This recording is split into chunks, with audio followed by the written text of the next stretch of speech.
I had just come off 4 years of very intense work on a television show called Satyamev Jayate. I headed the field research and I was co-director of that show. And it had dealt with some very, very serious social questions. Our very first episode was on female feticide, and it was so that was something for which I traveled across India doing research.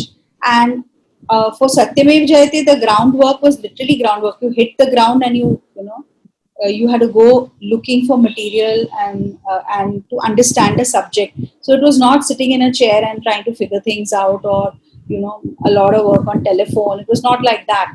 So it took a lot out of me. And at the end of 4 years, I was exhilarated and exhausted both. So in a way, it was good that the show went off air, and I was saying, "Chalo, abhi teen season ho gaye, bahut kaam ho gaya." In fact, I after the female feticide work, it was so traumatizing. I had to go off for 10 days to do vipassana. I went to Igatpuri and I was in silence because what I saw and experienced in those 40-45 days I was on the road was quite bad. I had never anticipated, and because I was selected to do that particular topic because I'm a mother of two, and even in my experience as a mother, I had never imagined what women go through just to give birth to a child who is not a boy. So I was also extremely disturbed by what was going on in our country, the way the situation was emerging. There was so much of hatred. Not that there was hate. There's been hatred forever. The reason I became a communications professional, or I moved into journalism. It happened right when I was in college. When I was in my final year at Xavier's, I was studying economics, and I was set to follow my elder brother's path. My elder brother's like a PhD in finance and things.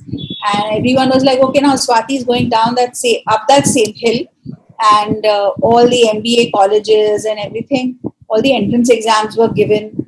But I decided that that can't be my life because in 1984 there were these terrible riots in Bombay and an adjoining city called Bhiwandi, which is a power loom town. And I got involved when I was in my first year of college in relief work initially, and then fact-finding commissions, not commissions, but fact-finding committees, going into those areas and gathering information, seeing what had happened to people's lives. And I think that was something that altered me forever. I don't think that I could have ever gone to a corporate job and felt satisfied with it. So after Satyamev Jayate, this happened like in my first experience with communalism was when I was in college. So I was in my early 20s. And here I was, past 50. And the same situation still prevails in my country. The same things are happening. And it's not just my country now, it's all over the world. And I would talk to my husband and I would talk to my kids, and we would speak about what's going on. Say like I've almost felt very helpless that we were caught in a cycle of action and reaction that went on and on and on endlessly, and we seem to be taking revenge for things that have happened thousands of years ago, and it just went on. I'll take an eye, then you take an eye, then I'll take an eye, then you take an eye, and we were caught in this chakkar. And around the same time, Satyamev Jayate had gotten done, and I was thinking, what do I want to do with my life now? And I got into audiovisual at a very late stage. I was, well past 45 when I picked up a camera for the first time. And but I had understood the power of this medium, and I was thinking to myself, "कि मैं क्या करूं which will give meaning to my life." And what had happened is that the entire Satyamev Jayate team had done, like, we did an assessment. Ki what did we start out to do? Why did we want to make a show? And what had we actually achieved? And our idea, and when we analyzed it all and our experience of all these years, what we realized is that, see, we never set out to make a show for the sake of being on television. We set out to make a show to make a change. And while change did happen on many fronts, but it was sporadic. It was if people picked up an issue or there was an organization or something, उन्होंने जोर पकड़ा, and that something happened on that front. But it was like throwing seeds into the wind and hoping that they will sort of land on fertile soil. But sometimes they may just land on rock and nothing will happen. So we decided that what if we were to so that is one thing. The second thing we realized is that we did so many topics, and the nature of television is that it is relentless. So if you come with 1 week, with one episode 1 week, you have to come with the next one the next week, and the next one the next week, and the next. So what happens that female feticide happened and everyone was talking about it. But within a week, we had child sexual abuse. And then suddenly everyone had forgotten about female feticide and they were all talking about child sexual abuse. And the next was dowry and so on and so forth. So we realized that as much as the power of television is to reach people, but it also has its own logic, which is quite detrimental.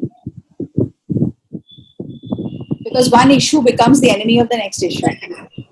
So, wonderful. Thank you very much, Swati. I think you are right that it's also because the kind of journalism or the shows that we watch on television, they are not, they don't do storytelling. It's simply discussing an issue. But of course, I think Satyamev Jayate was quite different. We had one character we were presented with. But otherwise, generally, people tend to remember a film or a story far more than a discussion. But to quickly answer Jessica, so when all this turmoil is going on in my head, and there are bomb blasts, all sorts of acts happening, I came across an article in Indian Express which spoke about, this Avantikan. It mentioned a little bit about that, and it mentioned a little about Samundar. And when I read it that day, it was a Sunday. And when I read it once, I read it twice, I read it thrice. And then I got up and I went to my husband. He was in another room and I said, Satya, you know what? I think I've discovered my new purpose. I want to discover whether these stories are true. Because I don't have full faith in journalism, but I want to go and find out. Wakai mein are these true? Because if they are true, these are the stories I want to tell. I don't know how I'll do it. I don't know how I'm going to raise the resources. But I have decided and I'm determined that I want to pursue this. So that's how it started out. And that later on became Guru Roshni, because then I started, I realized that I met these people, I realized the stories were true. I was so inspired. I said, look, I have to find out more about forgiveness. And for the first time in my life, it came to me, my goodness, forgiveness could be a way out of the cycle of action and reaction which we are all caught in. So, it's not that I had some thesis I was a very unforgiving person. I was like, mujhe karna hai. But Guru Roshni, I think, has substantially helped. Wonderful. Yeah. Thank you, Swati. Rajan, आपका भी सवाल था कोई? Would you like to ask? I was going through one of your interview, and it was related to Rubaru Rosni. And in a question, you told that the script was not there, और ये totally unscripted था जब भी मैं shoot कर रही थी, और मैं ये try करी कि let the script lead है. तो इतने सेंसिटिव इशू पे काम करते हुए जब हम काम करते हैं तो इतने अच्छे कंटेंट को लाना प्लस वो सेंसिटिव भी है, तो ऐसे एक मेथोडोलॉजी के साथ कितना इजी है और कैसे काम किया जा सकता है? राजन की आपको उस कहानी से प्यार होने की बहुत जरूरत है. अगर आपको उस कहानी से प्यार नहीं है तो वो काम नहीं हो सकता. That's what I believe. तो मैं ऐसी चीज को उठाती हूँ जिस कहानी से या जिस मुद्दे से मुझे प्यार है और मुझे लगता है कि इस चीज में एक मुद्दे में ताकत है और कहानी में ताकत है. और फिर क्या है, जब हम लोगों के साथ बैठते हैं, हम सिर्फ उनको एक किरदार के रूप में अगर या एक इंटरव्यूई के रूप में हम उनके बारे में सोचें तो शायद हम उनके दिल और दिमाग तक इतनी गहराई से नहीं पहुंच पाएंगे. बट मैं जब किसी के साथ बात करती हूँ तो मैं हमेशा कोशिश करती हूँ, I might fail but I try, कि हमें ह्यूमन के लेवल पे वही कनेक्ट करें. और ये मैंने सीखा है काफी, लाइक मेरे कई सालों के अनुभव से, कि 1986 में जब मैं जर्नलिज्म में थी तो मुझे ये सारी चीजें पता नहीं थी, पर धीरे धीरे जो मैंने मेरा एक्सपीरियंस एक्यूमुलेट किया है, मुझे लगता है कि हम वो कैमरा को बहुत ज्यादा महत्व दे देते हैं, या हमारा जो गोल है कि मुझे आज स्टोरी फाइल करनी है, उस चीज को हम महत्व देते हैं. तो मैं उसको क्रिटिसाइज नहीं कर रही हूँ, क्योंकि हर सिचुएशन या हर अपने प्रॉब्लम्स होते हैं.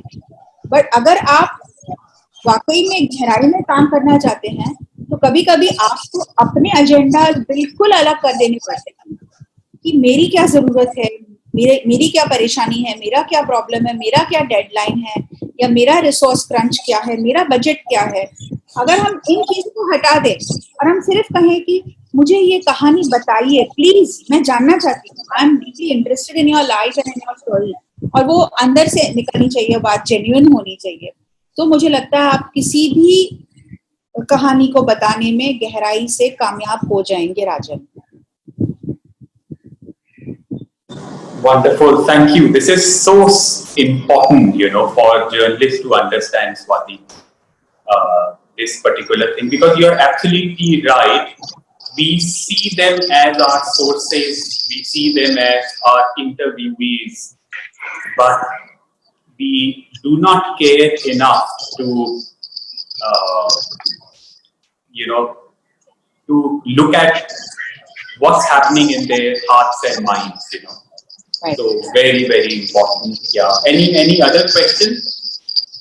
And how do you build such a deep rapport with an interviewer where they can be that vulnerable with you? Because that's something I think we all struggle with, for somebody to reach that level of comfort with an interviewer. How does one get there? Right. So first of all, thank you for your appreciation, Tarini. I'll repeat a point from my previous answer, that you have to be genuinely interested in that person and their story. Secondly, you should be willing to invest time. I feel that all good journalism is about sacrifice. Sacrifice is pain. When you pour some pain, little bit of your skin in the heat, it shows in the quality of the work. So I really feel that the best work that I have done has come at a price for me. You have to pay that price. And see, I'm able to say all this because I can look back at my life and see, oh shit, that was this, that. Who was I then? When I started, I was very young when I started journalism. I had not even finished my graduation. I was doing my college and working. And my chief reporter, he was a great guy, wonderful. I'm still friends with him. But he would shout and he would say, "Get me those meaty quotes." Those were the days when in newsrooms you could shout at people, you could throw typewriters at them, you could yell at them abuses, very, very male and quite toxic. But I learned a lot. But the focus in journalism schools, and then I taught later at Xavier Institute of Communication, and then I taught for a year at St. Xavier's, the BMM, 1 year I taught. So the focus is very much on teaching the skills, but we are not focused on teaching and actually telling, and then we have something called ethics. So we feel that because we've covered ethics, everything is covered now. The human aspect is also covered and the technical aspect is also covered. But actually, what we fail to really teach is that journalism is storytelling, and storytelling is about human beings connecting with each other. So how do you connect? You connect with honesty, Tarini. You connect by giving people power. When you come in with a camera, speaking English, dressed the way you are, I'm talking about myself. From the background that you come from, maybe you step out of a vehicle, you are already exuding power. Power equation is already tilted in your favor. So when we go into somebody's house to take the interview, we have to be very mindful that you know how he or she is thinking about me, is that I'm the person with the power. So the first thing you have to do is through your actions and through your words, you have to shift the power balance in favor of that person. How you do that is no formula. It will depend on situation to situation. You have to have an honesty of purpose. You have to be willing to share with that person. I mean, if you're going to do something as deep as and as long standing as a documentary, you have to little bit share. Because I always tell people, you know, director को credit मिलता है, सिनेमेटर को credit मिलता है, producer को, editor को. The people who actually create documentary are the ones who participate in it. So for me, Samundar Bhaiya and Cookie ji and Avantika ji and Sister Selmi, they are the co-creators of Rubaru Roshni. So you have to let that person feel that. And then once, you know, you have reached that stage now, then they and you have a joint purpose. What is a joint purpose? Let us tell the world this story with as much of beauty, power and honesty as we can tell it. And there is no shortcut. You have to be deeply interested in the story. And then I'm willing to tell it to you. Then that camera becomes a nobody in the scheme of things. So you have to work on making yourself that person who's accessible, who's vulnerable, who's willing to take a hit, who's willing to let a day or two of shoot go by just because the person who's giving the interview is not really in the state of mind, does not want to face a camera that day, and just be willing to walk in the park with that person with no agenda. Just go and eat a bhel puri or just sit and watch that person cry and be there for them. Only then. So I'm saying like the start of it all is human connection. Why I'm saying that, Tarini, is because the end is also human connection. Why are you talking to me today? Because through what you watched, you felt like making a connection with me, right? So if you want to make a connection, you have to start by making a connection. If you want to end by making a connection, you have to start by making a connection. When you started shooting, things had happened several years ago. So how did you do that visual retrospection? How did you go back in time with these people, with your characters? Yeah. So one thing is that I was quite sure that I didn't want to do any kind of dramatic recreation. I said I didn't want to get into and do a recreation. So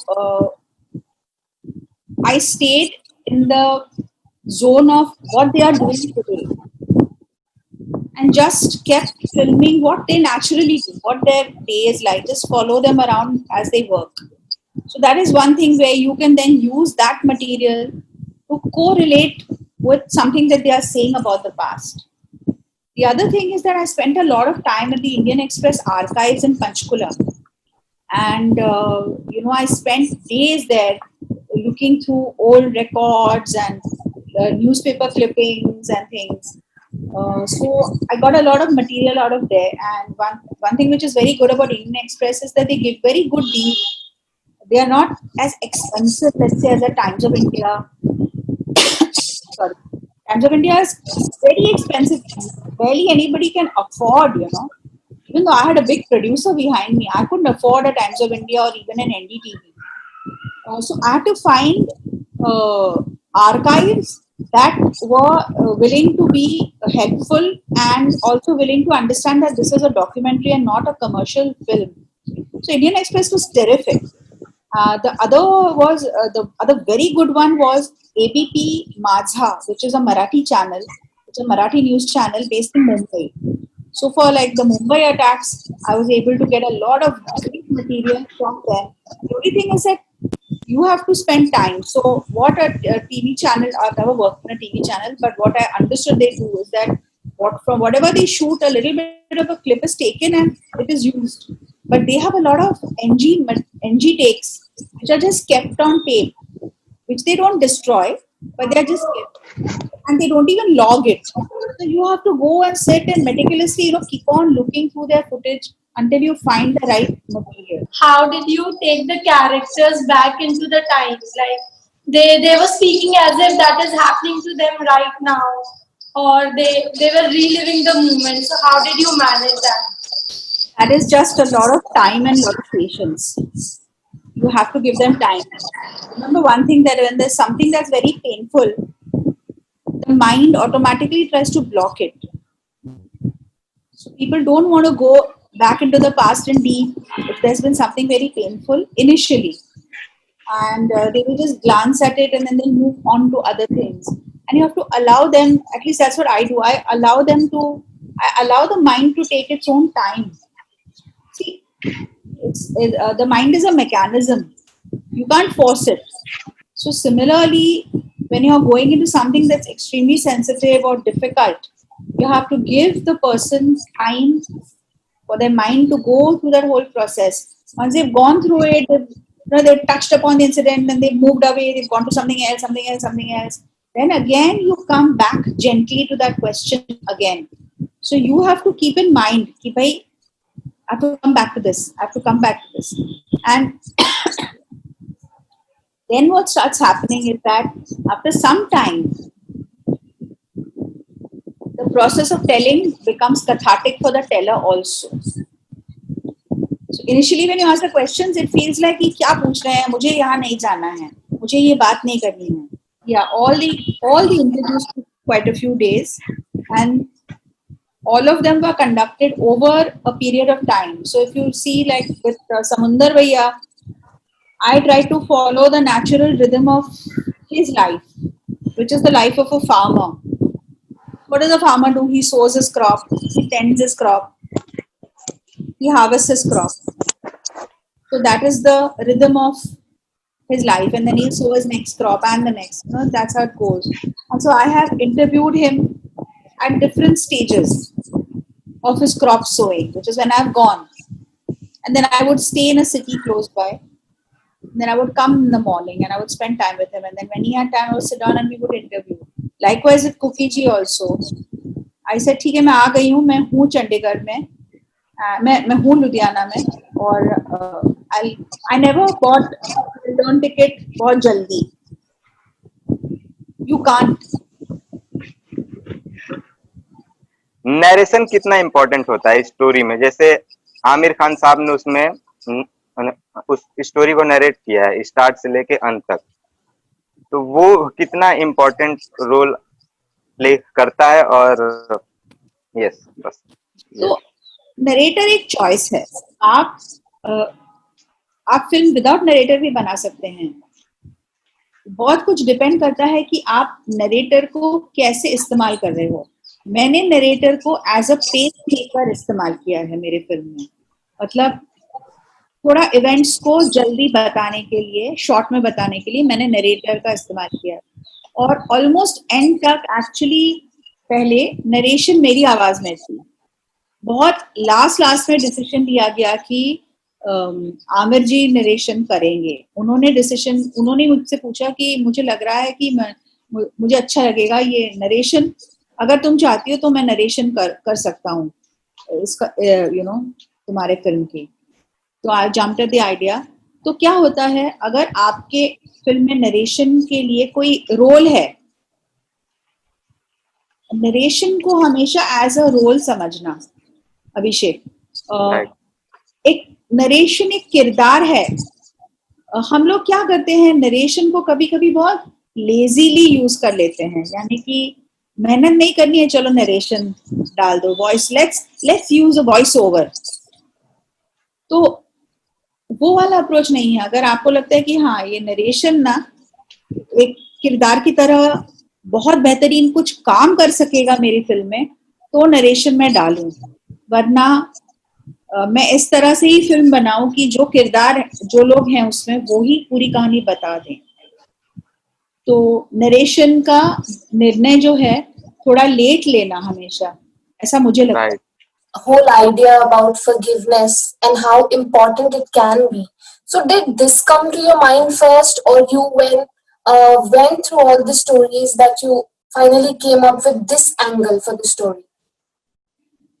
No, see, at this fairly early stage in the project, I realized that for me, this idea of forgiveness was something that I stumbled upon. So for me, it was a discovery. The power of this idea of forgiveness. It had never struck me, honestly.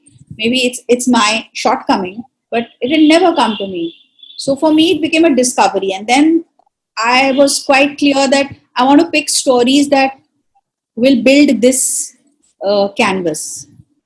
And actually, I came across many stories. I really couldn't use all of them. Some of them had some issues, and then it was about the length of the film and so on. But I was pursuing forgiveness and different shades. Then it became a choice. Then it finally narrowed down to like which are the stories that I will pick, and that was a very deliberate decision. Why I chose these three stories, I felt that they represented three very critical, crucial decades of our country: the 80s, the 90s, the 2000s. There was also like a lot of different kind of religious representations, because finally when we look at violence, um, unfortunately religion does play some part in that as well. So as an extreme understanding of religion plays that part. So I didn't want any specific religion to feel targeted or whatever. So I tried to create that kind of, a very inclusive sort of approach. And then finally, the third challenge was a story, like a filmmaker's challenge or a storyteller's challenge. Ki actually, what are you doing, Swati? You're telling the same story three times. That's what many of my friends told me. Yaar, तेरी film flop जाएगी, तू एक ही कहानी तीन बार बता रही है, माफ माफ कर दो, माफ कर दो, माफ कर दो. So what is the progression going to be? So for me that was good that my friends were my critics, because then I realized हाँ मुझे progression लाना है. So in the first story it was just about this girl and this man, and then it was just between the two of them the whole thing went. The second story what I saw was a man who represented a thought, an idea. And not only did the thing culminate in forgiveness, but it is about keeping a relationship going over so many years. A relationship that is born out of hatred and bloodshed. How it is transformed into love and continuity. Swati, if you could also say something about the use of storytelling in journalism. Unfortunately, the way stories are approached in journalism is very different. We are so incident-centric that we think what has happened, which is the plot. We think that the plot is the story. So if the plot is not the story, what would you like to tell journalists? What do they need to explore beyond these plots that journalists keep exposing? So, see, because I've been in journalism, and I think that one part of it is the practicality of that profession, the practical implications of being a journalist. If you're a working journalist, you have to earn your living, not working in a newspaper, in a chat channel. Some amount of writing about a plot or an incident or whatever is essential, because that is what the newspaper will demand.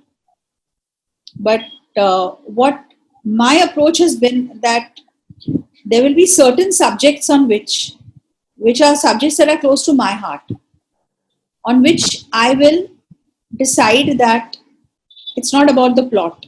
It's about trying to create a change. So I will pick that subject and I will treat it like a mission, a life mission, and find different ways to tell different kinds of stories on that subject. So that really helps, that you pick you can't change the world overnight in every way, but you can decide to pick certain subjects and work on them. So I'm sure all of you have certain ideas or certain subjects that you all are very, passionate about. So find those is what I would say, and see what